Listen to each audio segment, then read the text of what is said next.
shirkan jaraa'id waxay salaadiintan waaweyn ee gobolada Awdal Salal iyo Gabiley ku falanqeeyeen xalinta murankii ka dhashay doorashadii golaha deegaanka gaar ahaan cidda hogaamin lahayd degmada Saylac. salaadiinta waaweyn ee gobolkan waxay shirkan jaraa'id baaq ugu direen beelaha walaalaha ah ee ku muransan degmada Saylac, waxaana salaadiintan qaarkood hadaladooda kamid ahaa.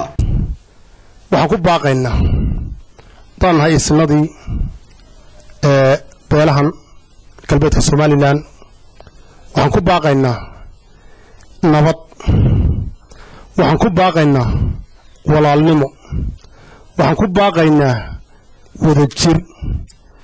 dalka oo dhan waxa ka dhacday doorasho ka dhacday dalka looga mid ahaa cid baa u xil saarayd beelana u xil saarayn shakhsiyadna u xil saarayd cid baa u xil saarayd waxa weeye wixii ka yimiday halkaasi waxa weeyaan wax reer iyo qola midna kuna soo sheegata ma ahayn waxay ummadoo dhan u siman tahay bay ahayd.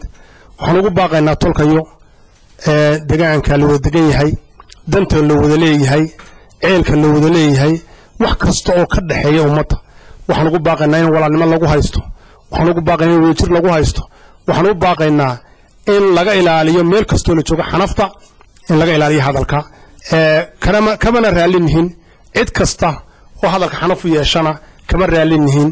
waayo waxa weeye waa dad isku mid weeye, waa dad aan duwi ka dhaxaynin weeye, waa dad tartanka doorasho ee ummad dalkaba ka dhacay magaraysa ka dhacay weeye. taas waxaan leenahay nabad waxa u darihi ama lagu ballamay waa nabad, waxa doorashadu ku dhacday waa nabad, waxa lagu kala helay waa nabad. wax walba waxa ka qaalisan kursi iyo waxyaalaha la sheegaya nabadda ka qaalisan, Somaliland nimada ka qaalisan. waxaan leenahay walaalaha iyaga jaarka ahoo waa nabad, ninkii nabadda jabiyo Allah ku jabiyaan leenahay, ninkii ilaasho waaya nabaddo Allah kuma ilaaliyaan leenahay. degmada Saylac deegaanka degmada Saylac dadka walaalaha ay wada deganaa ayaan u soo jeedinanaa oo aanu leenahay waxaanu idinku baaqanaa walaalayaal inaad nabadda ilaalisin, nabadda in la ilaaliyo.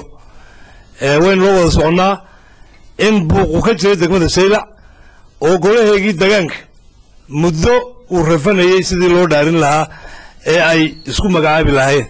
tii maanta way naga dhammaatay, waa arrin historia oo maxkamaddii gobolkuna ay ansixisay, komishankii qarankuna uu ansixiyey, halkeedii martay weeye. waxaan leenahay arrintaa dhammaatay maanta waxa ka nooli waxa weeyaan xil wareejintii, in la xil wareejiyo xilkii lala kala wareego. waxaan u soo jeedinaa neela dadka walaalaha waa dadkii wada deganaa ee dhaliyo dhasheeda ahaa ee ceelka biyaha wada cabayey ee cawska wada dhibaatada ku wada dhacsay barkhad iyo dhibaataba dadkii wada lahaa weeye. waxaanu leenahay walaalayaal nabadgelyo wax walba dhinaca kale xukuumadda iyadana waxaanu soo jeedin deeyada dalka ka mas'uula xeerarka iyo dastuurkana inay ilaaliso iyaday waajib ku tahay. Cabdi Fataax Ahmed, Had Wanaag News, magaalada Boorama.